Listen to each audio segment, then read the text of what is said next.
contoh nih ya, yang mendesak untuk diganti menurut saya, ini sekdanya sebagai ketua tim TAPA. Ini persoalan besar kan soal penganggaran. Ini ada di tanggung jawab sekda nih.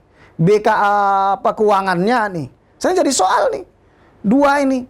Kemudian tentang tata kelola pemerintahan yang kemarin sampai ada sudah dilantik, dikembalikan lagi. Ini soal BKD-nya. Jadi tiga ini harus berani PJ menggantinya. Ganti, cari yang benar.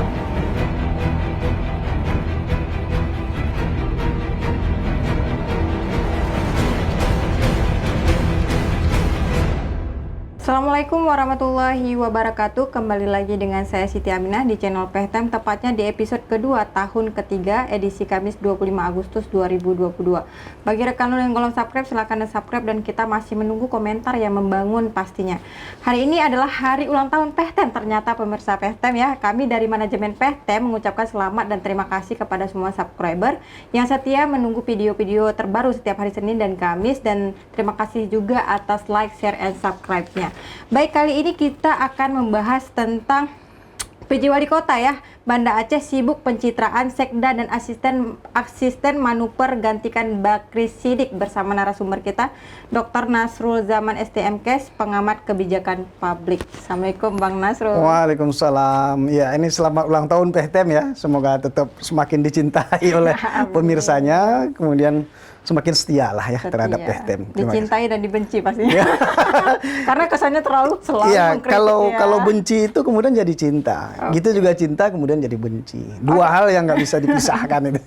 Jadi kita ketemu lagi nih Bang Nasrul, ini membahas, sepertinya sudah langganan membahas tentang PJ Wali Kota nih Bang Nasrul. Ini sesuai tema kita, PJ Wali Kota Banda Aceh sibuk pencitraan. Bagaimana maksudnya pencitraan di sini Bang Nasrul? Anda melihat PJ Wali Kota baru sebulan ini dilantik. Ya, ini pertemuan kita pertama setelah PJ ya. PJ ini kan baru 2 bulan lah ya, hampir 2 bulan, Juni, Juli, Agustus, ya 2 bulan, 2 bulan lebih dikit. Jadi kalau kita melihat apakah pencitraan itu perspektifnya dari mana? Jadi ada pendekatan-pendekatan misalkan yang dilakukan, orang bisa melihat pencitraan, tapi satu lagi, orang bisa menjadi strategi sebenarnya untuk bagaimana kita bisa lebih kolaboratif di dalam manajemen pemerintahan. Jadi bisa dua dilihat dari apa yang dilakukan oleh wali kota sekarang. Nah, tapi persoalan tadi agak terkejut saya dengan topiknya, misalkan ada apa? Sekda dan asisten manuver ya. Manuver begini nggak baik. Jadi sebagai ASN, ya saya ingatkan nggak baik dilakukan dan harus dihentikan itu. Nah, oleh karena itu Pak Wali juga harus mampu melihat ini potensi-potensi begini, karena masa beliau ini kan 1 tahun nih. Jadi masa beliau 1 tahun, tapi sebenarnya kepada beliau sudah ada amanah sebenarnya dari gubernur atas nama Mendagri. Pertama adalah soal persoalan yang ada selama ini yang ditinggalkan oleh kepemimpinan yang lama. Saya mencermati misalkan nggak usah terlalu jauh-jauh dulu Pak Wali Kota mikir dan beraktivitas, 2 hal yang utama plus nanti 1 lagi. Jadi 2 utama itu tambah 1 saya maksud adalah, yang pertama adalah soal utang, bagaimana itu diselesaikan soal utang. Yang kedua adalah soal bagaimana PAD ditingkatkan. Nah, yang plus tadi itu adalah soal tata kelola pegawai yang perlu dibenahi. Gitu. 3 hal itu menjadi amanah ya? Iya, saya pikir itu menjadi harus diselesaikan. Makanya saya menyayangkan Pak Wali itu 2 bulan dia di Aceh keliling sholat subuh jamaah kesana kemari. Tapi saya belum mendengar statement beliau apa yang akan dilakukan pada 10 bulan ke depan atau 11 bulan ke depan. Harusnya kan sebagai PJ beliau nggak usah mimpi yang muluk-muluk, menyelesaikan ada beberapa persoalan ini sudah menjadi legasi yang luar biasa atas kepemimpinan beliau. Jadi nggak usah urus politik lah ya, urus politik, tapi urus saja kebijakan. Toh beliau ini tidak diangkat oleh DPR, tapi diangkat oleh gubernur, oleh Mendagri melalui gubernur Aceh. Jadi komit saja pada rencana-rencana pembangunan di kota Banda Aceh ini. Oke, seberapa kuat ini campur tangan asisten ini dalam tata kelola pemerintahan Kota Banda Aceh nih, Bang Nasrul, sehingga membuat dinilai ya pemerintahan Kota Banda Aceh bobrok? Iya, saya tidak sampai pada penilaian misalkan bobrok karena masih sangat sumir kita melakukan penilaian itu. Tapi kalau kita baca dari media misalkan masih ada eselon 2 yang kemudian belum bisa terlepas dari kepemimpinan yang lama, ini sesuatu kelemahan dari PJ ini. Kalau misalkan rumusan-rumusan kebijakan penyelesaian utang itu tidak mencerminkan keadilan, itu juga sengaja dilakukan oleh pejabat-pejabat TAPA ini untuk melemahkan kepemimpinan PJ ini. Jadi PJ ini harus hati-hati juga. Misalkan saya sangat terkejut, kalaulah benar, saya berharap ini tidak benar. Ada katanya pidato wali kota yang menyatakan dia akan menyelesaikan hutang sejak tanggal dia dilantik. Itu nggak benar. Misalkan tentang honor-honor, tentang TPK-nya pegawai dan sebagainya, yang bulan sebelum dilantik tidak akan nggak boleh. Ini kan aturan, ini bukan pedagang cabai. Pedagang cabai bolehlah, nggak mau bertanggung jawab. Tapi ini aturan negara, aturan pemerintahan, yang semua honor dan TPK itu ditetapkan berataskan aturan, regulasi. Jadi harus ditanggung jawab. Apalagi harus diingat ya Pak PJ ini, PNS-PNS di Kota Banda Aceh itu punya prestasi loh. Masa COVID berprestasi paling tinggi, vaksinasi. Penting yang terbaik masih Kota Banda Aceh dibanding kabupaten yang lainnya. Ini ada prestasi daripada pegawai. Jadi capaian-capaian pegawai ini harus dihargai dengan bayarkan TPK-nya. Jangan ditunda-tunda lagi. Tahu juga uang daerah kok. Ini kan bukan uang siapa-siapa yang kita keluarkan ini. Bukan utang kita pribadi. Tapi ini uang daerah yang kemudian kita rencanakan, kita desain, kita anggarkan untuk menyelesaikan persoalan-persoalan ini. Jadi jangan sampai berpikir tidak saya bayar. Emang itu uang siapa? Nggak boleh itu wali kota begitu. Saya ingatkan itu tuh Pak Wali. disampaikan di dalam pidatonya ya? Iya, saya dengar begitu. Saya ingatkan tuh Pak PJ jangan nganeh lah ya. Jangan aneh-aneh. Selesaikan sesuai prosedur aturan. Toh juga nggak melanggar aturan kok kita bayar TPK orang itu. Orang sudah berkeringat. Apalagi ini negeri syariat Islam loh. Ya kalau bisa kan sebelum keringatnya berhenti, itu honornya udah dibayar. Itu harus diingat tuh. Jadi saya pikir aneh itu kalau sempat berpikiran begitu. Kita ini bukan mimpin perusahaan, tapi ini pimpinan daerah yang dimana uangnya disediakan oleh negara, regulasinya diberikan kewenangan oleh negara. Oke, tapi menarik juga nih, ada beberapa berita yang viral nih, Bang Nasrul, terkait tentang ada asisten yang warawiri ke Lampasem. Apa maksudnya ini? Apakah misalnya ada asisten yang masih bekerja di ex wali kota, tapi bekerja lagi di PJ hari ini? Ya itu melapor itu bisa memangnya? Nggak boleh, tapi itu cerminan dari pejabat itu yang rendah kualitas. Kan gitu. Siapa yang Anda tuju, Bang Nasrul? Yang sering melapor katanya itu beberapa 4 atau 5 itu misalnya itu rendah-rendah kualitas, kapasitasnya nggak, ya udah di-cut aja gitu loh. Pak Wali ini, PJ ini harus punya tim yang solid membantu beliau dalam 1 tahun ini menyelesaikan persoalan-persoalan Banda Aceh, terutama tadi utang dan meningkatkan PAD. Jadi punya kewenangan kok. Nggak dilarang PJ Wali Kota mengganti eselon-eselon, nggak dilarang. Ikuti aja mekanismenya, ganti kalau nggak benar. Toh juga selama ini diganti-ganti oleh Pak Amin, oleh PJ yang lama. Jadi punya keberanian lah. Ya nggak perlu urusin ketakut politik. PJ ini dilantik bukan berdasarkan kepentingan politik, tapi berdasarkan kepentingan negara. Apakah dipertahankan karena kinerjanya bagus?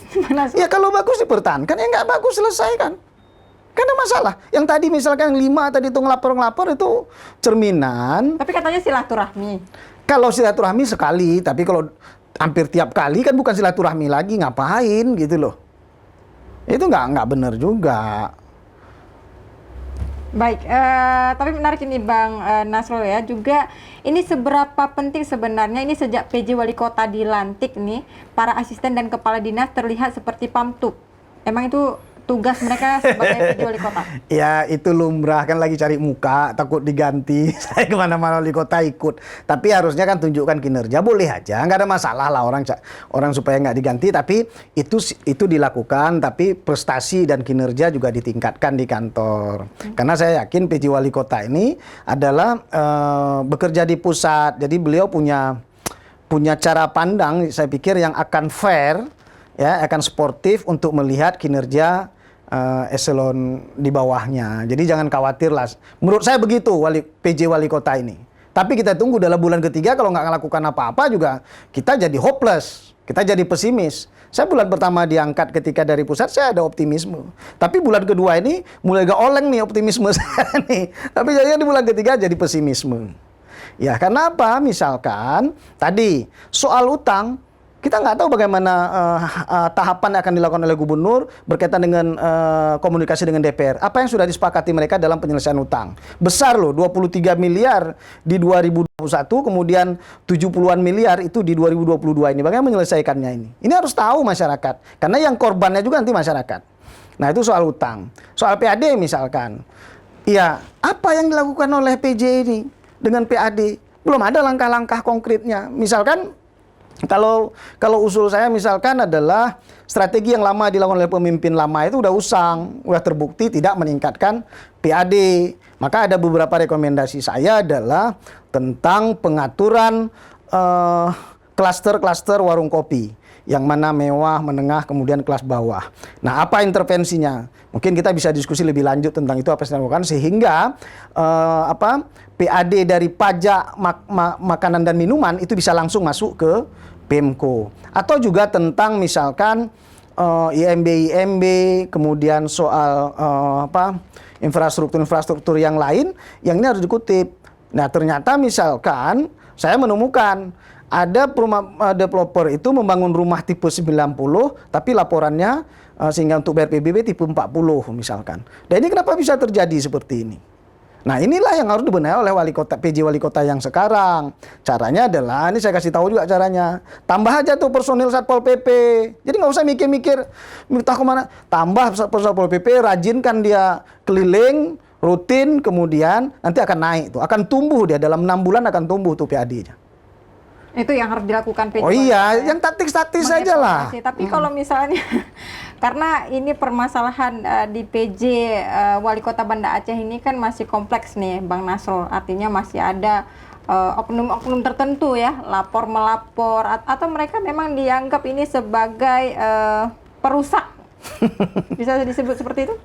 Ya, itu kan hanya kerikil dalam sepatu aja lah. PJ tidak mempunyai kekuatan ini, power. Itu yang saya khawatirkan. PJ ini merasa seolah-olah dia titipan politik. Ini nggak bener nih. PJ ini harus keras, harus tegas. Karena dia dipilih oleh Mendagri langsung atas nama gubernur, melalui gubernur. Jadi harus punya kekuasaan yang luar biasa. Tidak bisa dijatuhkan kok PJ oleh DPR sekalipun. Makanya kita mengharapkan ini adalah momentum bagi Banda Aceh untuk bisa melakukan akselerasi pembangunan gitu loh. Nah tapi PJ ini harus punya kajian-kajian yang baik.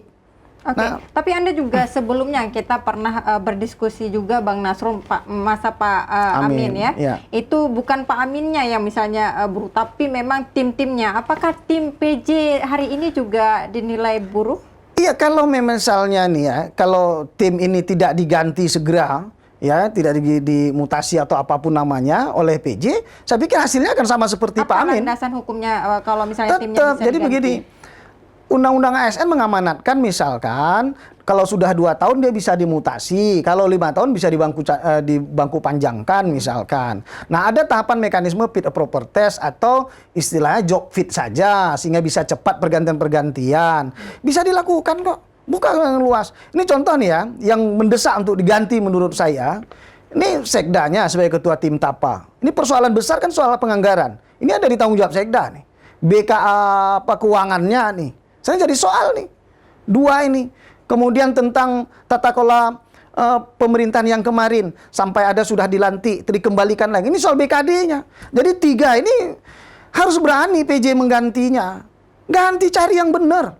Supaya dia firm, dia confidence. Gitu loh. Harus bisa lakukan lompatan. Orang tanpa beban kok.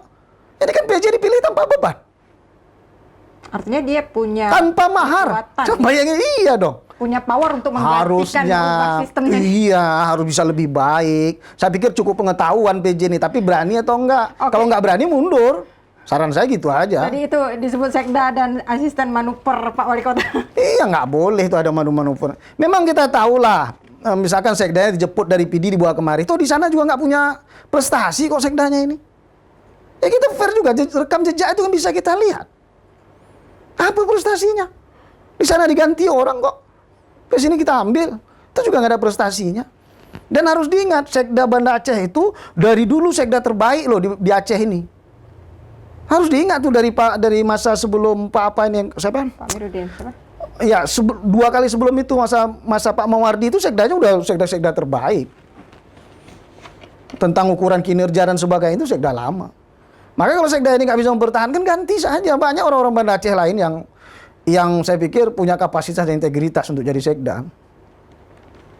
Ya, baik Bang Nasrul, ini juga terkait mantan wali kota yang memang harus kita bahas karena PJ Gubernur ini 2 bulan baru bekerja, Bang ya. Kalau misalnya kita mengkritik misalnya, itu 2 bulan bisa dikritik atau memang harus 1 tahun dulu nih, Bang? 1 hari setelah dia dilantik bisa kita kritik Atas kebijakan dan ucapannya. Oh iya, apa yang jadi kan seorang pemimpin itu dilihat dari cara dia tarik napas pun bisa kita kritik. Karena begitu dia dilantik, dia sudah menghabiskan uang rakyat kok. Semuanya dia dibayar oleh rakyat. Boleh kita kritik. Kalau DPRK sendiri seperti apa sekarang pengawasannya? Sepertinya diam-diam saja nih, Bang Nasrul juga tidak Saya bergerak. pikir nih kan ada Sebelum sama after juga nggak ada perubahan. Ya ini ada kolaborasi mungkin wait and see juga DPR-nya ya. Mungkin DPR coba membiarkan, memberi kesempatan kepada PJ ini untuk lebih atraktif ya. Mereka pantau juga ini sebenarnya. Mereka lihat seperti apa kemudian skenario-skenario pembangunan yang akan dilakukan oleh PJ dalam masa setahun ini gitu. Mereka pasti wait and see. Wait and see, tapi 1 tahun itu jangka yang sangat singkat, Bang Nasrul. Ya belum setahun kan, masih 2 bulan. Masih Tapi 2 bulan. itu tadi yang kita harapkan sebenarnya PJ ini sudah mengumumkan ke publik apa rencana-rencana dia dan DPRK berkaitan dengan 1 tahun ini gitu loh. Artinya program Artinya itu harus kerjanya dilakukan. Apa yang mau dia lakukan? Kalaupun nggak mau lakukan apa-apa, bilang aja ke publik. Aduh, ini saya setahun ini hanya menghabiskan kekosongan saja. Saya tidak mampu kerja apa-apa. Tunggu aja sampai berakhir, gitu aja. Biar cepat kita usulkan ke gubernur dan ke Mendagri ganti aja. Semudah itu, Bang Nasrul. Oh iya, ini kan Banda Aceh ini kota di mana orang-orang nomor 1 Aceh itu tinggal. Jadi nggak bisa dianggap seperti wilayah-wilayah lain, boleh lah. Ini kan di mana gerak-gerik wali kota orang tahu kok. Ini kan kota terdidik. Nggak bisa wali kotanya kemayu-kemayu Oke, gitu. jadi dalam 2 bulan ini ada melihat PJ wali kota hanya sebatas pencitraan saja? Saya masih melihat mungkin kelamaan beliau tuh mencoba meneliti, melihat, memastikan hal-hal apa saja yang ingin diperbaiki dari kota Banda Aceh. Nah, sehingga melakukan banyak sekali pertemuan, kemudian ya sholat subuh jamaah sebagai ruang di mana publik berinteraksi dengan beliau. Tapi jangan kelamaan ya, jangan kelamaan. Sebulan pun sebenarnya udah cukup lah kita untuk tahu. Kalau kota ini kecil, kota Banda Aceh ini radiusnya kan cuma 7 kilo. Kecil sekali kota Banda Aceh ini. Setengah hari habis kita kelilingi. Jadi nggak ribet-ribet banget lah untuk mencoba melihat dan memahami persoalan-persoalan yang dihadapi kota Banda Aceh. Mungkin terlalu banyak beban hutang wali kota sebelumnya nih, Bang Nasrul, sehingga Pak PJ sakit kepala. Enggak lah, itu bukan hutang wali kota, itu hutang daerah. Makanya saya bilang, cara kita mendudukkan diri itu penting. Apakah sebagai pribadi atau sebagai kepala daerah? Kalau sebagai pribadi, ya susah kita dengar utang 100 mil. Tapi sebagai kepala daerah, dengan anggaran APBK Banda Aceh yang katakanlah 1 triliun, bisa kok. Sekarang mau tidak menyelesaikannya. Mau atau tidak, itu aja. Bukan soal tidak mampu, tapi mau atau tidak. Itu aja. Tapi anggaran kan sudah terbatas. Iya terbatas. Kan ada yang, jadi gini, anggaran itu, program itu, ada yang merupakan kebutuhan masyarakat, ada merupakan kepentingan. Nah, yang kepentingan itu disisihkan dulu, yang kebutuhan dijalankan. Nah, yang kepentingan inilah kemudian untuk membayar utang. Ada skenarionya, kita mampu kok ngajari. Tapi saya yakin kok wali kotanya bisa. PJ ini pasti bisa. Dulu pernah ketua Bapeda kok PJ-nya ini. Artinya masih ada harapan ya? Iya, kita menunggu nih. Sebenarnya nggak usah 8 bulan lah. Sebulan depan udah tahu kita tahapan-tahapan akan oleh wali kota. Sehingga kita, sebagai warga kota Banda Aceh, tenang, nyaman. Karena wali kota kita, firm ternyata wali kota kita ini mampu menyelesaikan setahap demi setahap soal-soal di Banda Aceh ini.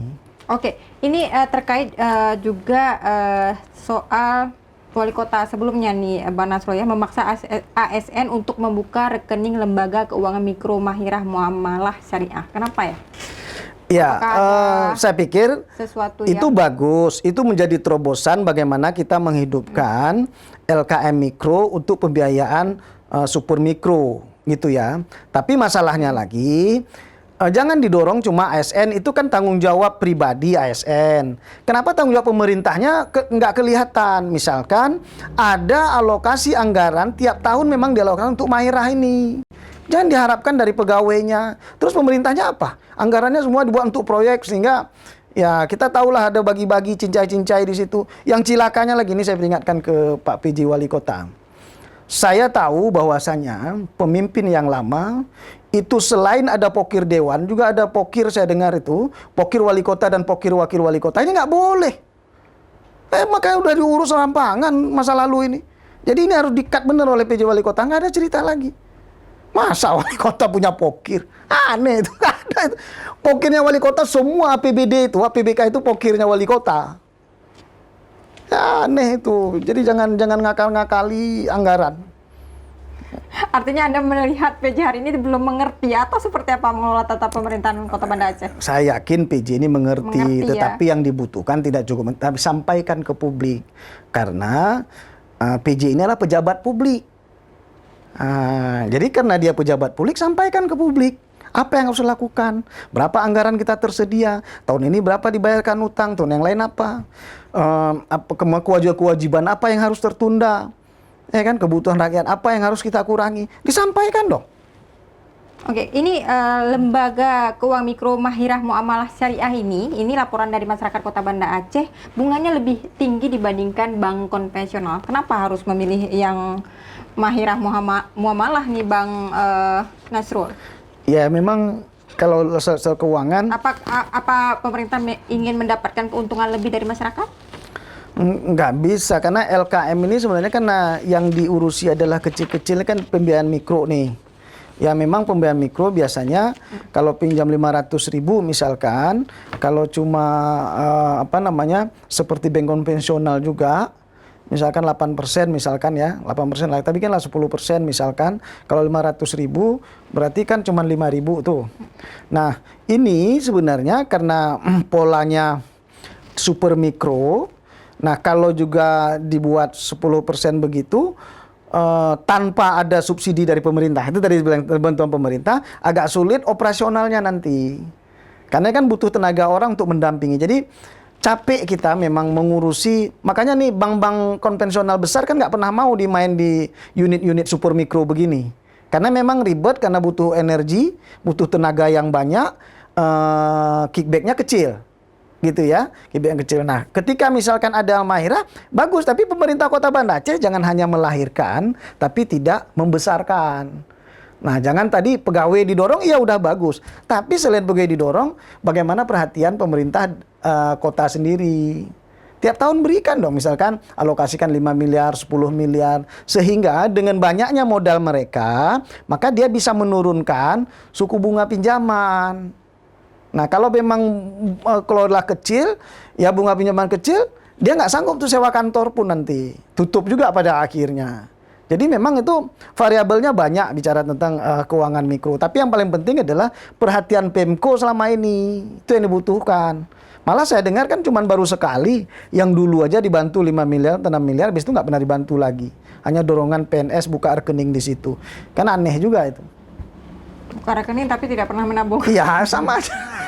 Baik ya pemirsa PTM, ini saya akan membacakan Kanun nomor 6 tahun 2017 tentang pembentukan perseroan terbatas Lembaga Keuangan Mikro Syariah Mahirah Muamalah pada 11 Desember 2017.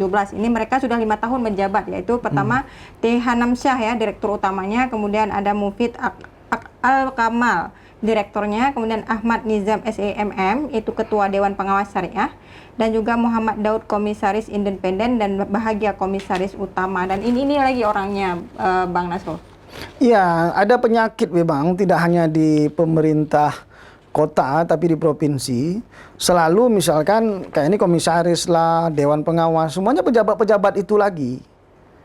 Nah itu kan mereka nggak kerja berarti, nggak ngurusi. Itu hanya di LKM Mahira misalnya ada Bahagia di situ, ada yang lain-lain, siapa lagi gitu kan, ada pejabat. Kemudian di PDAM juga begitu.